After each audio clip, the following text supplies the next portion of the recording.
उत्तर प्रदेश के राज्यपाल आनंदीबेन पटेल जी, मुख्यमंत्री श्रीमान योगी आदित्यनाथ जी, उप मुख्यमंत्री केशव प्रसाद मौर्य जी, ब्रजेश पाठक जी, उत्तर प्रदेश के मंत्री, सांसद और विधायक साथी, प्रयागराज के मेयर और जिला पंचायत अध्यक्ष, अन्य महानुभाव और मेरे प्यारे भाई और बहनों,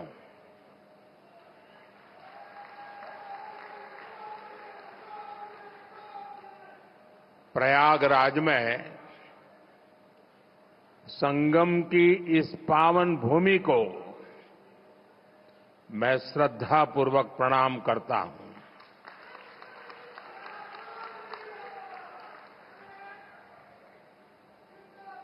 महाकुंभ में पधार रहे सभी साधु संतों को भी नमन करता हूं। महाकुंभ को सफल बनाने के लिए दिन रात परिश्रम कर रहे कर्मचारियों का, श्रमिकों और सफाई कर्मियों का मैं विशेष रूप से अभिनंदन करता हूं। विश्व का इतना बड़ा आयोजन हर रोज लाखों श्रद्धालुओं के स्वागत और सेवा की तैयारी लगातार 45 दिनों तक चलने वाला महायज्ञ, एक नया नगर बसाने का महाअभियान प्रयागराज की इस धरती पर एक नया इतिहास रचा जा रहा है।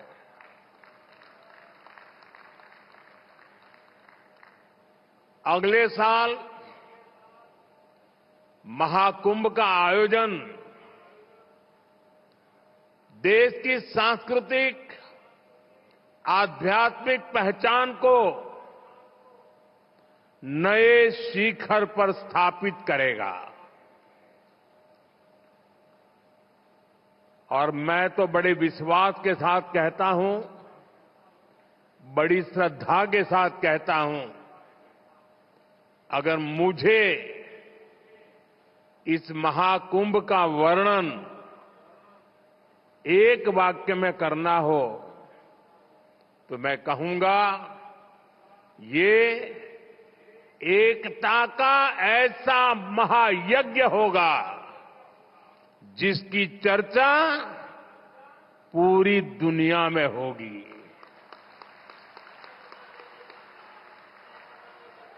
मैं इस आयोजन की भव्य और दिव्य सफलता की आप सभी को शुभकामनाएं देता हूं। साथियों, हमारा भारत पवित्र स्थलों और तीर्थों का देश है। ये गंगा, यमुना, सरस्वती, कावेरी, नर्मदा जैसी अनगिनत पवित्र नदियों का देश है। इन अनेकानेक तीर्थों का जो महत्व है, जो महात्म्य है, उनका संगम, उनका समुच्चय, उनका योग, उनका संयोग, उनका प्रभाव, उनका प्रताप, ये प्रयाग है।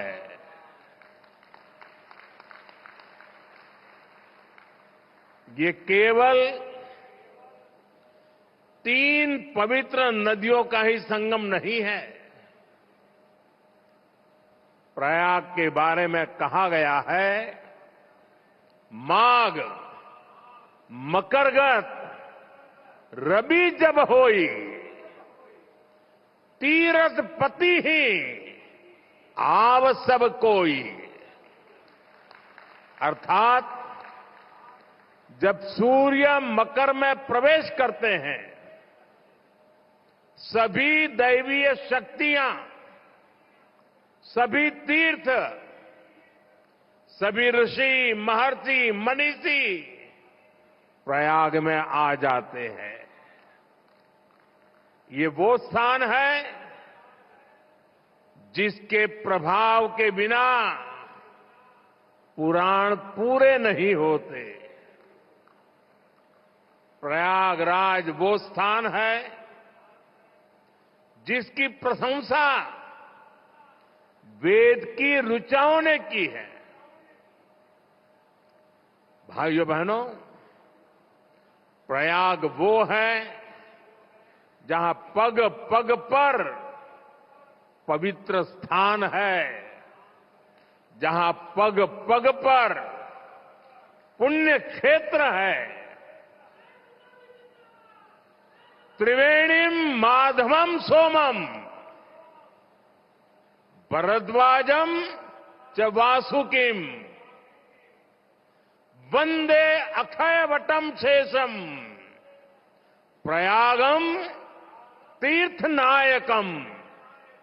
अर्थात त्रिवेणी का त्रिकाल प्रभाव, वेणी माधव की महिमा, सोमेश्वर के आशीर्वाद, ऋषि भारद्वाज की तपोभूमि, नागराज वासुकी का विशेष स्थान, अक्षय वट की अमरता और शेष की अशेष कृपा, ये है हमारा तीर्थराज प्रयाग।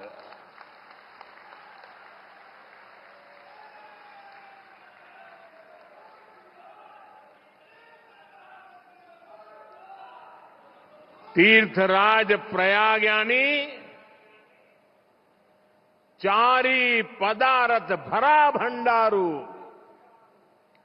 पुण्य प्रदेश देश अति चारू। अर्थात जहां धर्म, अर्थ, काम, मोक्ष चारों पदार्थ सुलभ है, वो प्रयाग है। प्रयागराज केवल एक भौगोलिक भूखंड नहीं है, ये एक आध्यात्मिक अनुभव क्षेत्र है। ये प्रयाग और प्रयाग के लोगों का ही आशीर्वाद है कि मुझे इस धरती पर बार बार आने का सौभाग्य मिलता है।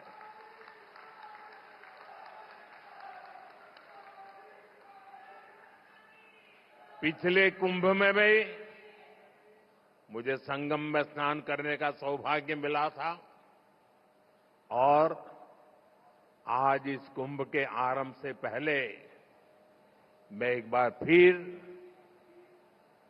मां गंगा के चरणों में आकर के आशीर्वाद प्राप्त करने का सौभाग्य प्राप्त किया।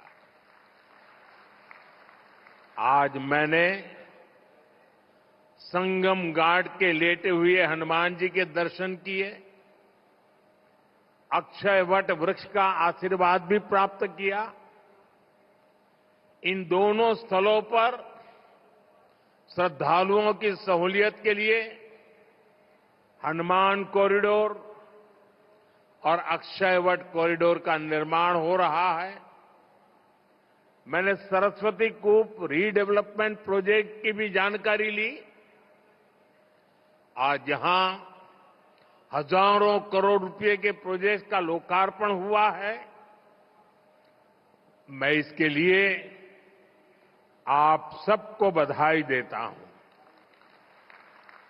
साथियों, महाकुंभ हजारों वर्ष पहले से चली आ रही हमारे देश की सांस्कृतिक, आध्यात्मिक यात्रा का पुण्य और जीवंत प्रतीक है।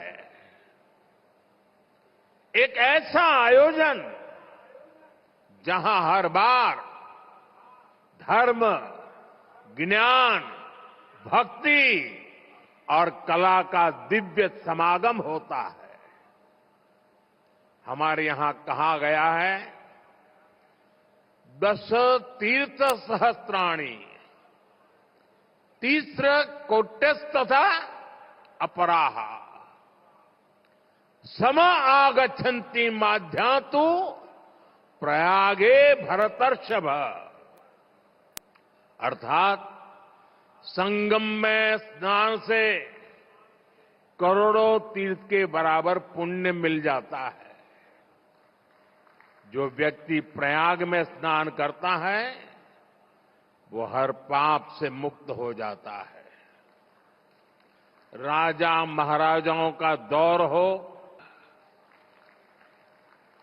इसकी एक बड़ी वजह यह रही है कि कुंभ का कारक कोई बाह्य शक्ति नहीं है। किसी बाहरी व्यवस्था के बजाय कुंभ मनुष्य के अंतर मन की चेतना का नाम है। ये चेतना स्वतः जागृत होती है। यही चेतना भारत के कोने कोने से लोगों को संगम के तट तक खींच लाती है।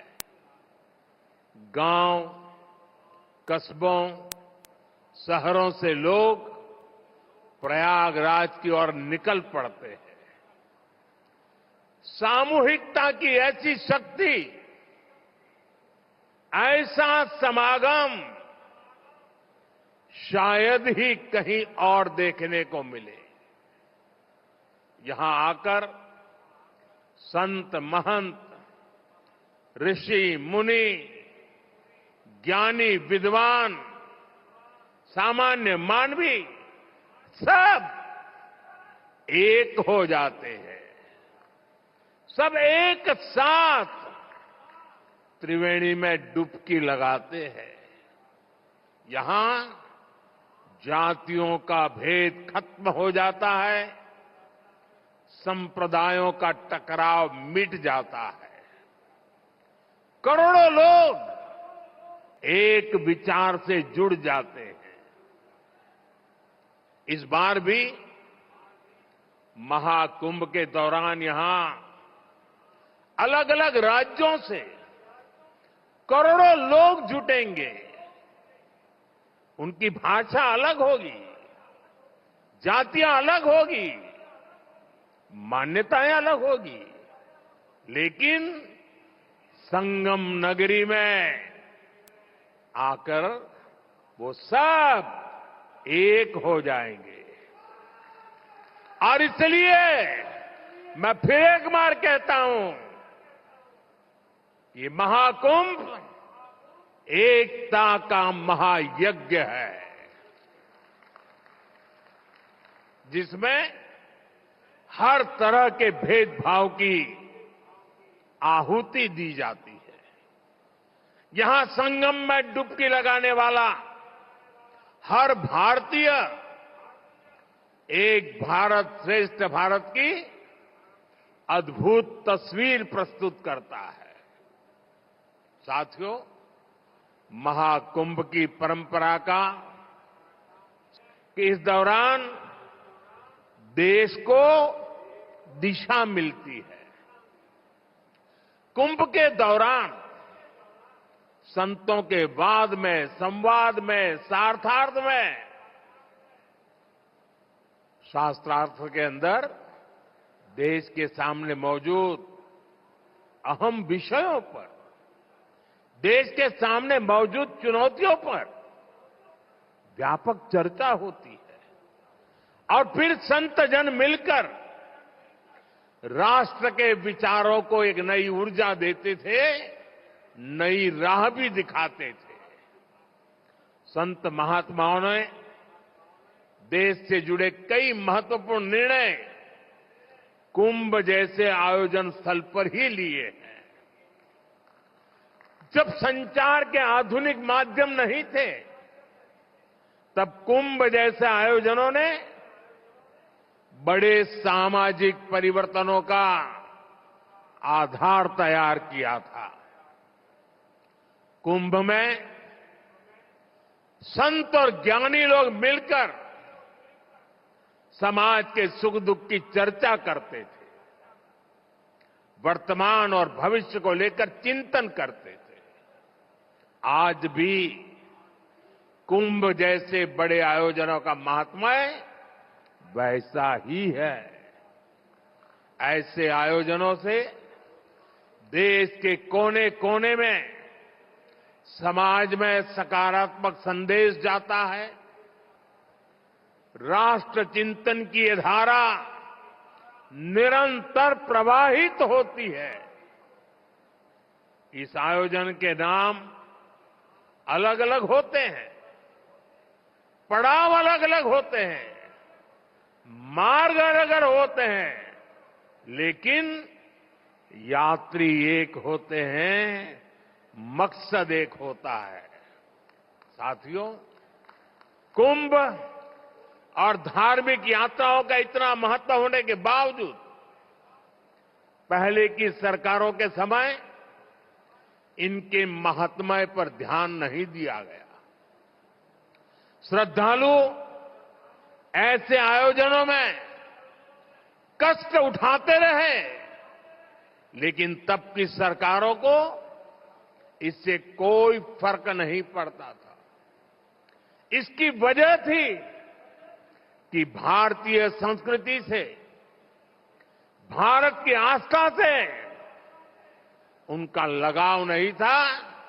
लेकिन आज केंद्र और राज्य में भारत के प्रति आस्था, भारतीय संस्कृति को मान देने वाली सरकार है। इसलिए कुंभ में आने वाले श्रद्धालुओं के लिए सुविधाएं जुटाना डबल इंजन की सरकार अपना दायित्व समझती है। इसलिए यहां केंद्र और राज्य सरकार ने मिलकर हजारों करोड़ रुपए की योजनाएं शुरू की है।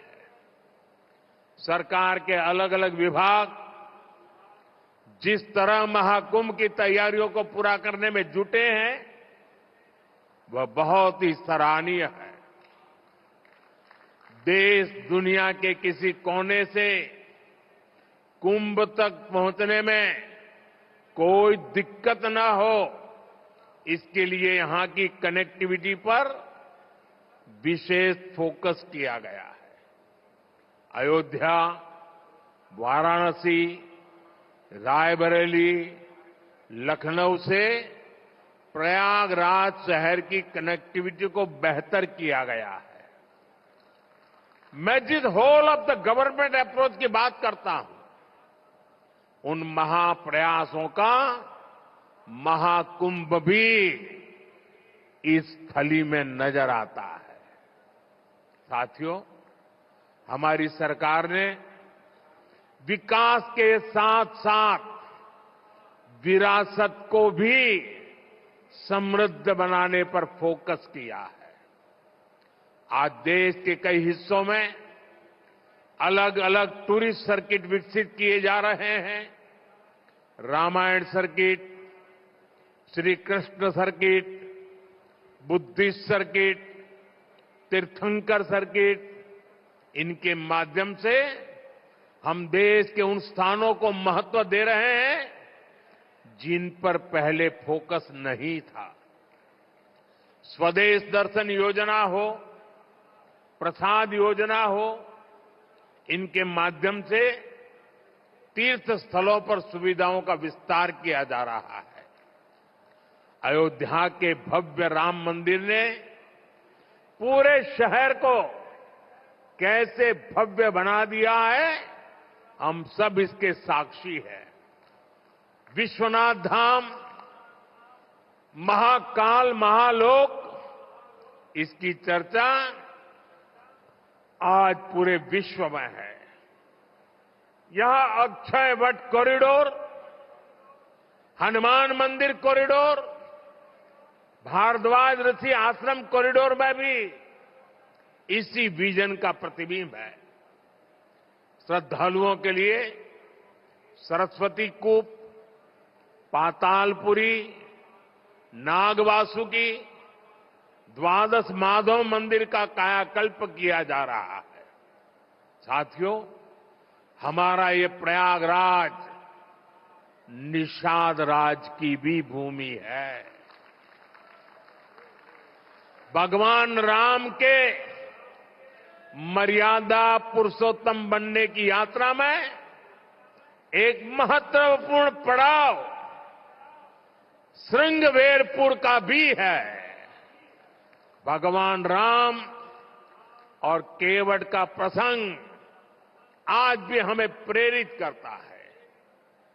केवट ने अपने प्रभु को सामने पाकर उनके पैर धोए थे, उन्हें अपनी नाव से नदी पार कराई थी। इस प्रसंग में श्रद्धा का अनन्य भाव है। इसमें भगवान और भक्त की मित्रता का संदेश है। इस घटना का ये संदेश है कि भगवान भी अपने भक्त की मदद ले सकते हैं। प्रभु श्री राम और निषाद राज की इसी मित्रता के प्रतीक के रूप में श्रृंगवेरपुर धाम का विकास किया जा रहा है। भगवान राम और निषाद राज की प्रतिमा भी आने वाली पीढ़ियों को समता और समरसता का संदेश देती रहेगी। साथियों, कुंभ जैसे भव्य और दिव्य आयोजन को सफल बनाने में स्वच्छता की बहुत बड़ी भूमिका है।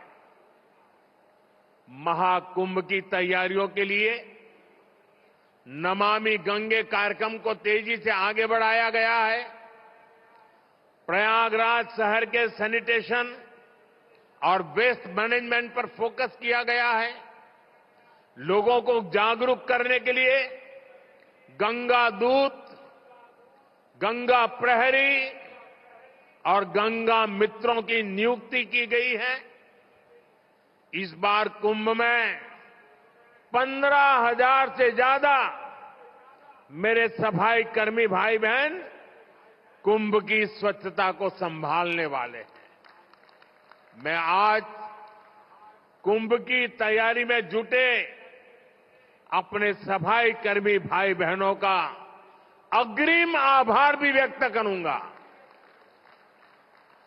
करोड़ों लोग यहां पर जिस पवित्रता, स्वच्छता, आध्यात्मिकता के साक्षी बनेंगे, वो आपके योगदान से ही संभव होगा। इस नाते यहां हर श्रद्धालु के पुण्य में आप भी भागीदार बनेंगे। जैसे भगवान कृष्ण ने झूठे पत्तल उठाकर संदेश दिया था कि हर काम का महत्व है, वैसे ही आप भी अपने कार्यों से इस आयोजन की महानता को और बड़ा करेंगे। ये आप ही हैं जो सुबह सबसे पहले ड्यूटी पर लगते हैं। और देर रात तक आपका काम चलता रहता है। 2019 में भी कुंभ आयोजन के समय यहां की स्वच्छता की बहुत प्रशंसा हुई थी। जो लोग हर 6 वर्ष पर कुंभ या महाकुंभ में स्नान के लिए आते हैं, उन्होंने पहली बार इतनी साफ सुंदर व्यवस्था देखी थी।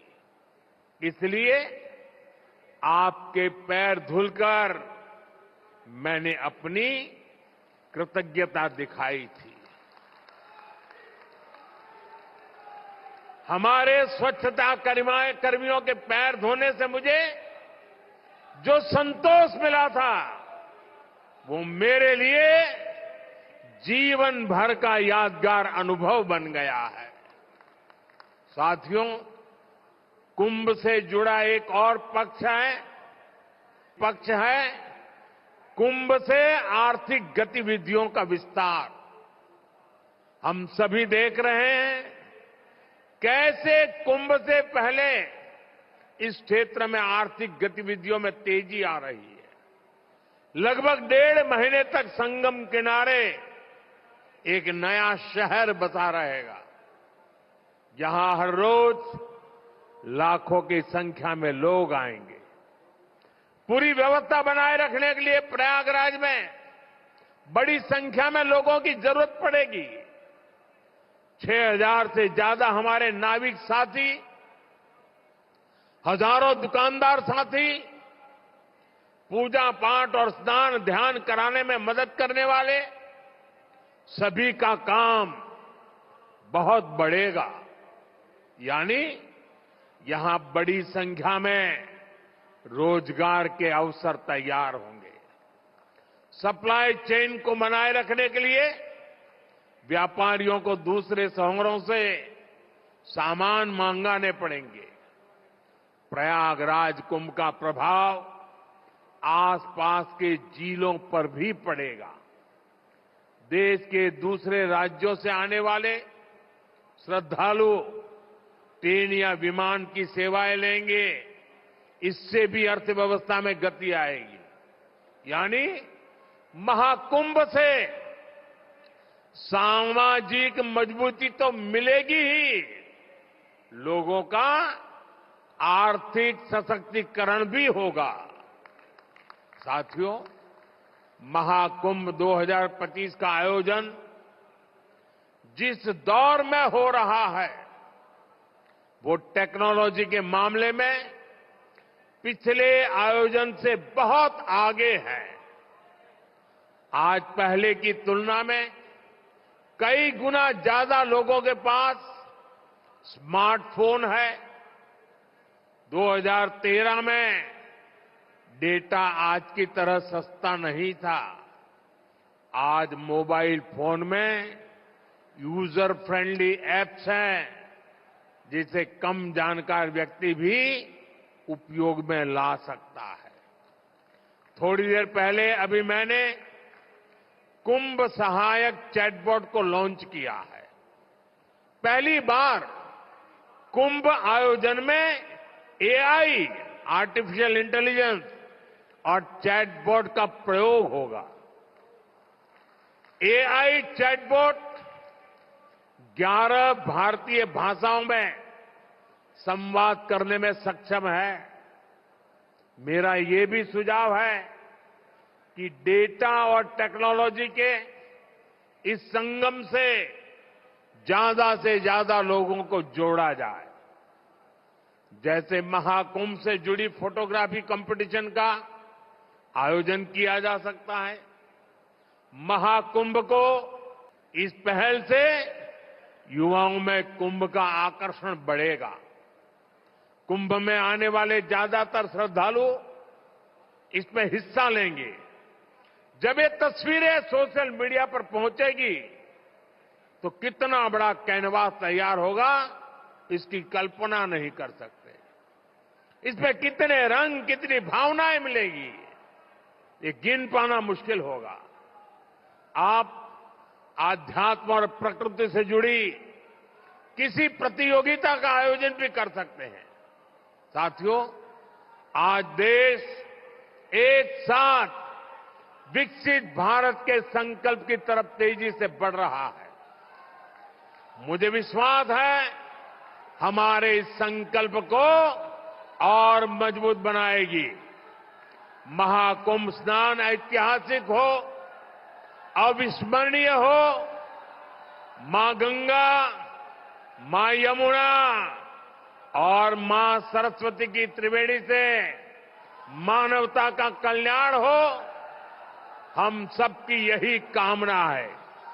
संगम नगरी में आने वाले हर श्रद्धालु को मैं शुभकामनाएं देता हूं।